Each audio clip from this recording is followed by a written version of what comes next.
जब दुनिया के जाने माने फुटबॉलर मेसी भारत आते हैं ना, तो मुकेश अंबानी का बेटा उन्हें मंदिर ले जाता है और हमारे आराध्य देव के सामने उसका सिर झुकवाता है।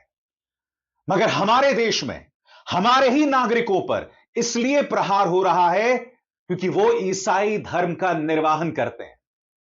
हम क्रिसमस की तरफ बढ़ रहे हैं दोस्तों, और पिछले 24 घंटों में लगातार चर्चों पर हमला हो रहा है, गिरजाघरों में हमला हो रहा है। इससे ज्यादा शर्मनाक बात कुछ नहीं हो सकती। मगर सबसे पहले मैं आपको एक भयानक चीज बताने वाला हूं। गौर कीजिए मेरे एक एक शब्द पर। जरा सोचिए कितना डरावना होगा यह सब। एक आदमी के पिता की मौत हो गई, उसने अंतिम संस्कार करने की कोशिश की, लेकिन उसे अपने ही पिता के अंतिम संस्कार में शामिल होने की इजाजत नहीं दी गई। मजबूरी में उसने अपने निजी जमीन पर उन्हें दफनाया, लेकिन विरोध के बाद शव को वहां से खोदकर निकाला गया। इसके बाद उसकी जिंदगी और भी तबाह कर दी गई। उसका घर, उसकी पूजा की जगह लूटी गई, तोड़फोड़ की गई और फिर आग लगा दी गई। और यह वो आग है दोस्तों, यह छत्तीसगढ़ की मिसाल है। यह आदमी सिर्फ अपने पिता को दफना रहा था अपनी निजी जमीन पर।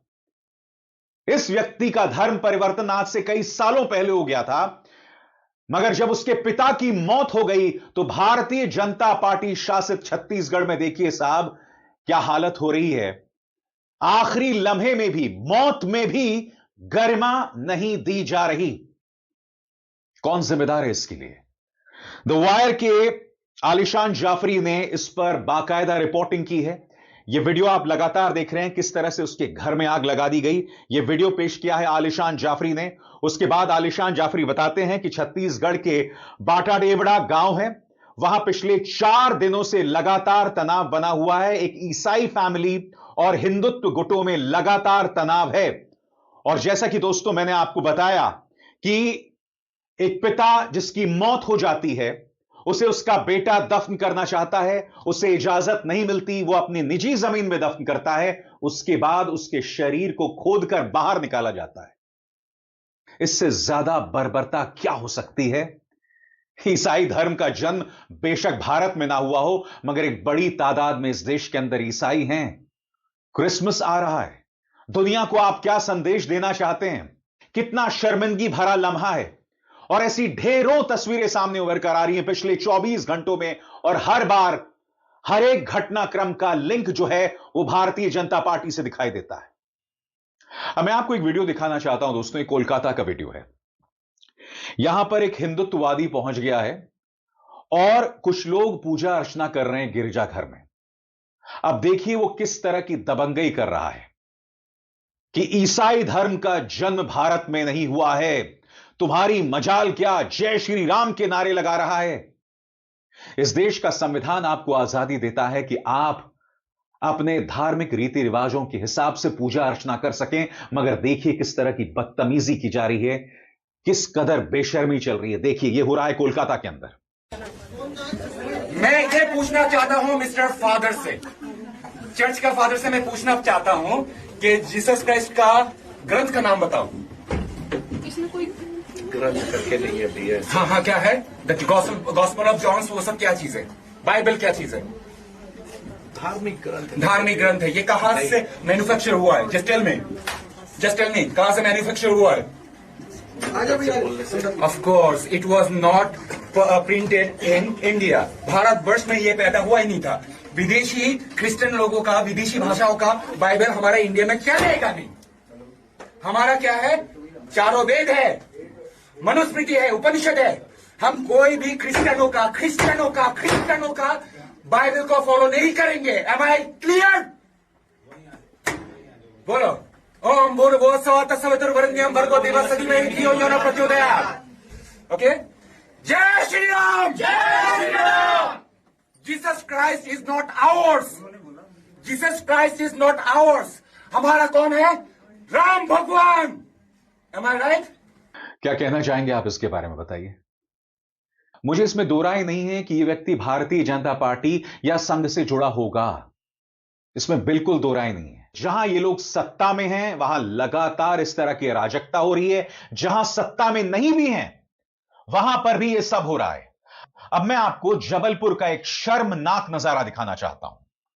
यहां पर दोस्तों मैं आपको बतलाना चाहता हूं, इस तस्वीर में आप देख सकते हैं, यह है भारतीय जनता पार्टी की नेता, वहां की जिला वाइस प्रेसिडेंट अंजू भार्गव, और आप देख सकते हैं वो एक दिव्यांग लड़की के साथ बदतमीजी कर रही हैं, उनका हाथ पकड़ रही हैं। और आप जानते हैं क्यों? क्योंकि यहां अंजू भार्गव को लग रहा है कि धर्म परिवर्तन हो रहा है। सरकार किसकी है? और सबसे बड़ी बात, आप एक दिव्यांग लड़की के साथ इस कदर बदतमीजी कर रही हैं। देखिए क्या हो रहा है साहब।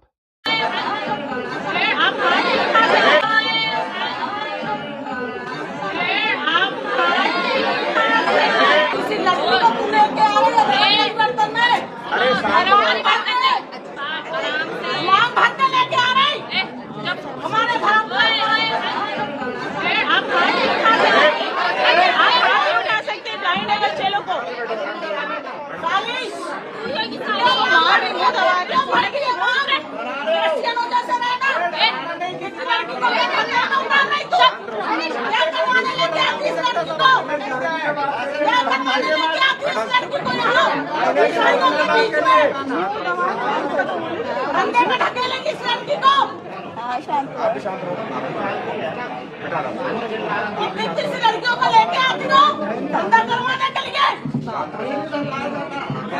यह हो रहा है रामराज्य के नाम पर। बताइए, यहां पर यह भी नहीं देखा जा रहा कि एक दिव्यांग लड़की है, उसका हाथ पकड़कर उसके साथ बदतमीजी की जा रही है। आपके सामने मैंने तीनों मिसालें पेश की दोस्तों। पहली मिसाल आपने देखा, छत्तीसगढ़ में एक व्यक्ति अपने पिता को दफनाना चाहता था। अपनी निजी जमीन पर वो मौत में जो गरिमा मिलनी चाहिए, एक डिग्निटी मिलनी चाहिए, वो तक उससे छीन ली गई।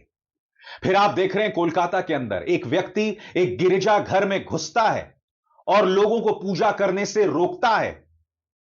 मैं दावे के साथ कह सकता हूं, आप में से कई लोग जो ये कार्यक्रम देख रहे होंगे ना, इसे भी जायज ठहराएंगे। अगर आपको ये जायज लग रहा है तो आपके अंदर की इंसानियत पूरी तरह से खत्म हो चुकी है। क्योंकि मुझे बताइए, इसमें इंसानियत कहां है? जहां भारतीय जनता पार्टी की जिला वाइस प्रेसिडेंट एक दिव्यांग का हाथ पकड़ के उसके साथ इस कदर बदतमीजी कर रही हैं, इसे कहां से जायज ठहराया जाएगा साहब?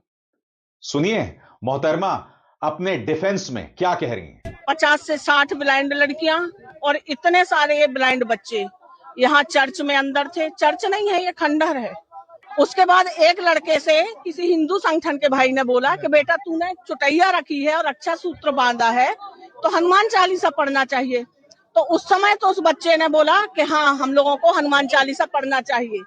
मगर 10 मिनट बाद पता नहीं क्या होता है, वही बच्चा हमारे पास आता है एक टीचर को पकड़ के और बोलता है हम क्यों पढ़ेंगे हनुमान चालीसा, हनुमान चालीसा की जगह तो बाथरूम में है, वॉशरूम में है। अब मैं आपको एक और वीडियो दिखाना चाहता हूं। ये वीडियो है उड़ीसा का। मुझे आपको बतलाने की जरूरत नहीं कि उड़ीसा में किसकी सरकार है। यहां पर कुछ गरीब सड़कों पर क्रिसमस से जुड़ा सामान बेच रहे थे। तभी एक भगवादारी आता है, उनके साथ दबंगई करता है और उनके सामान को समेटने का आदेश देता है। क्या होता है आप खुद देखिए। किधर से आए? राजस्थान। इधर दिखा। अरे इधर ये हिंदू राष्ट्र है, इधर क्रिश्चियन का चलेगा नहीं। उठा ले। डिसेंबर की बारी बनता मैं नहीं आओ। गरीब आदमी जगन्नाथ का बेच, गरीब आदमी जगन्नाथ का बेच, इधर का नहीं चलेगा। सामान बेचना, हमारा जगन्नाथ प्रभु जी के सामान बेच रहे, भगवान का क्यों बेच रहे हो? नहीं, आधार कार्ड नहीं चाहिए, सब लिपटा। चलो ये भी हिंदू है, हिंदू है ना, हिंदू है ना, हिंदू है तो फिर ये कैसे कर रहे हो? बंद कर। परमिशन कहाँ है? तो किसी को पूछ के बेचा इधर, कहीं से भी आके बेच जाओगे? अरे ये नहीं बेच सकते आप। ये जगन्नाथ कैसे जगन्नाथ चलेगा? ये सब नहीं चलेगा इधर। इसको तुरंत भर्ती करो, भागो। तुरंत भर्ती करो, भागो। हिंदू है ना, हिंदू हो तो ये क्यों बेच रहे हो? क्या बेच रहे हो? अरे नहीं चाहिए ना, बेचो। दूसरा चीज बेचो ना, नहीं करो। इसको छोड़ के और कुछ कर सकते हो? नहीं कर सकते हो। बस तो हिंदुओं के इसको कैसे बेच रहे हो? इसको मुसलमान देते हैं। नहीं वो बात नहीं मैं बोल रहा हूँ। हमको उससे कोई मतलब नहीं, जो जिसे जगन्नाथ देश में नहीं चलेगा। आप बाहर से आके कोई परमिशन नहीं, इधर बैठ के ये क्रिश्चियन चीज बेचोगे नहीं, हम हिंदू, हम नहीं सही बर्दाश्त नहीं करेंगे आप। नहीं, आप परमिशन लेटर लेके आओ, बैठो, हमें कोई दिक्कत नहीं है। और तुम्हारे पास परमिशन लेके कहीं सीधे जाएगा, इधर से ब्लास्टिंग हो जाएगा, क्या कौन देखेगा? नहीं करेंगे, ये भर्ती करो तुरंत भागो। अरे ये लोग को माने मन को भोगाओ यार, भोगाओ मन को। क्या किसी भी सूरत में इसे इंसानियत के तकाजों पर तौला जा सकता है? अब तुम एक गरीब के साथ बदतमीजी कर रहे हो, उसके रोजी रोटी का जरिया छीन रहे हो। इनमें से कई लोग हैं जो हो सकता है ईसाई ना हो, वो गरीब हों, और क्योंकि क्रिसमस आ रहा है, क्रिसमस एक ऐसा त्योहार है जो आप और हम सब मनाते हैं, चाहे हिंदू, मुस्लिम, सिख, ईसाई, सब मनाते हैं, उस जश्न में शामिल होते हैं। मगर देखिए, रोजी रोटी छीन ली गई। आप में से जो लोग उस भगवादारी की हरकत को जायज ठहराएंगे, दोस्तों माफ कीजिएगा, क्षमा कीजिएगा, आपके अंदर की इंसानियत पूरी तरह से मर चुकी है। और यह हर तरफ दिखाई दे रहा है। पश्चिम बंगाल में मैंने आपको दिखाया, अब मैं आपको दिखाने वाला हूं पालकड़ का एक शर्मनाक और शॉकिंग वीडियो।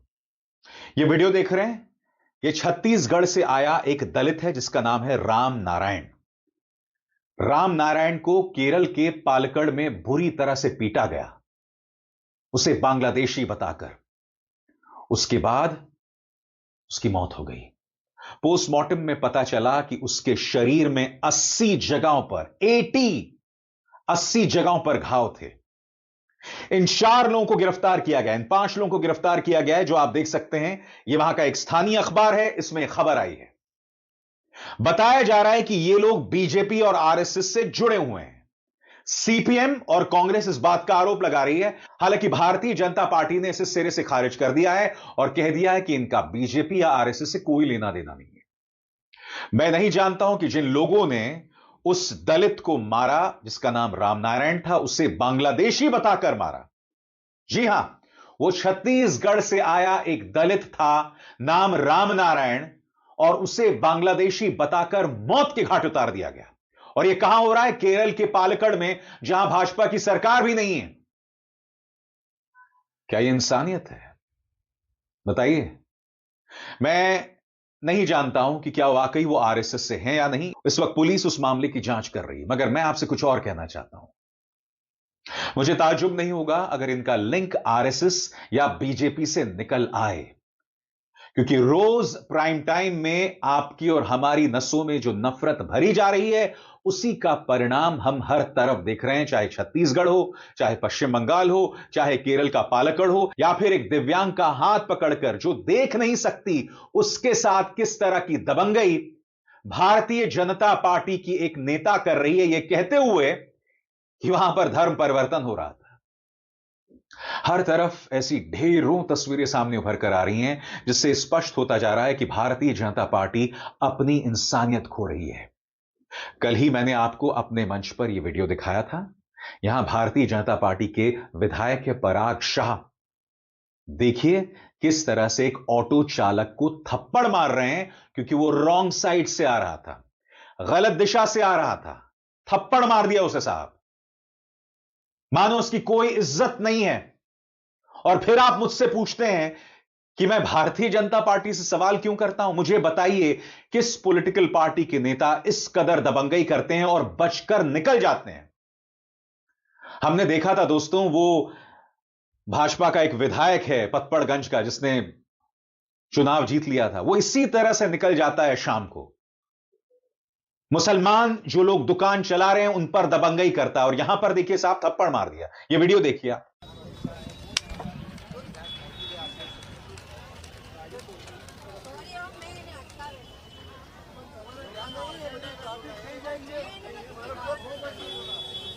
क्या कहना चाहेंगे? यहां पर पराग शाह का कहना है, उनका भी पक्ष आ गया है, उनका कहना है कि मुझे बदनाम करने की कोशिश की जा रही है। मैं आपसे समझना चाहता हूं, अगर आप किसी को थप्पड़ मारेंगे तो क्या आप बचकर निकल जाएंगे? पुलिस के सामने अगर आप किसी को थप्पड़ मारेंगे, क्या आप बचकर निकल जाएंगे? और उस ऑटो चालक का यही गुनाह था कि वो गरीब है।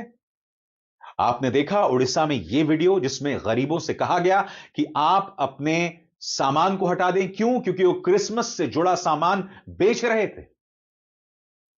इनके अंदर इतनी नफरत है कि इन्हें गरीबों की भी परवाह नहीं है। यह वही गरीब है जो 26 जनवरी से पहले भारतीय झंडा बेचता है। यह वही गरीब है जो 15 अगस्त से पहले भारतीय तिरंगा बेचता है। और यह वही गरीब है जो क्रिसमस से पहले क्रिसमस की टोपियां या क्रिसमस से जुड़ा सामान बेचता है। क्या गुनाह कर रहा है वो बताइए। और फिर कोलकाता के अंदर यह तिलकधारी पहुंच जाता है और कहता है कि जय श्री राम के नारे लगाओ, वो भी गिरजा घर के अंदर। मैं आपसे सवाल पूछना चाहता हूं, अगर हम एक ऐसी जगह पर हों जहां मुसलमान ताकतवर हों, यानी कि किसी मुस्लिम देश में, या फिर किसी ऐसी जगह पे हों जहां ईसाई ताकतवर हों, और वो लोग हमारे मंदिर में घुसें और इस तरह की हरकतें करें, तो आपको कैसा लगेगा बताइए। कोलकाता में वो जो व्यक्ति कर रहा था, वहां जो ईसाई थे कुछ गलत नहीं कर रहे थे। वो लोग क्या गलत कर रहे थे बताइए। वो सिर्फ पूजा अर्चना कर रहे थे। मगर आप क्या कर रहे हैं? हम सब देख रहे हैं आप क्या कर रहे हैं। मैं निःशब्द हूं दोस्तों। सच बताऊं, लंबी गहरी सांस लेने के अलावा मेरे पास कोई विकल्प नहीं है। ये मुद्दे मैं आपके सामने रखता हूं और आप में से कुछ लोग मुझे ही गाली देते हैं। मैं आपको आईना दिखा रहा हूं कि हर गुजरते दिन के साथ आपके अंदर की इंसानियत खत्म होती जा रही है, क्योंकि एक पॉलिटिकल पार्टी नफरत के जरिए आपका वोट हासिल करना चाहती है। क्या यह जायज है? गोदी मीडिया भी जो लगातार डिबेट्स करता है, इस तरह की घटनाओं को बढ़ावा देने का काम करता है, क्योंकि आए दिन रोज ये लोग माइनॉरिटीज के खिलाफ जहर उगलते हैं, चाहे वो मुस्लिम हो, चाहे वो सिख हो, चाहे वो ईसाई हो, चाहे वो दलित हो। मैं आपसे समझना चाहता हूं क्यों और कब तक हम इसे बर्दाश्त करते रहेंगे। भूल जाइए कि उनके साथ क्या हो रहा है जिनके साथ जुल्म हो रहा है, मगर आप सोचिए आप अपने साथ क्या कर रहे हैं। अपनी नसों में नफरत भर के आप अपने साथ क्या कर रहे हैं साहब, बताइए बताइए। क्या आप खुश रह पाएंगे? क्या आप चैन से रह पाएंगे? रोज आप अपना ब्लड प्रेशर बढ़ा रहे हैं, आप न जाने कितनी बीमारियों का शिकार हो जाएंगे। मेरा यह दुर्भाग्य है कि यह विष का प्याला मुझे रोज पीना पड़ता है, मगर मेरे आराध्य देव शंकर मेरे आदर्श हैं। लिहाजा उन्होंने जो धर्म में किया है, जो हमारी कहानियों में किया है, उसका अगर एक छोटा सा हिस्सा भी उसका मैं अनुसरण कर पाऊं तो मैं अपने आप को भाग्यशाली मानूंगा। मगर आप क्या कर रहे हैं साहब? इन तमाम खबरों को दिखाने का असर मुझ पर भी कोई बहुत अच्छा नहीं पड़ता है, मगर मैं क्या करूं? ये तमाम खबरें दिखाकर मैं एक ऐतिहासिक दस्तावेज बना रहा हूं, ताकि आप देखिए रोज इस दौर में क्या किया जा रहा था, और मैं चुप नहीं होने वाला हूं। अभिसार शर्मा को दीजिए इजाजत। नमस्कार।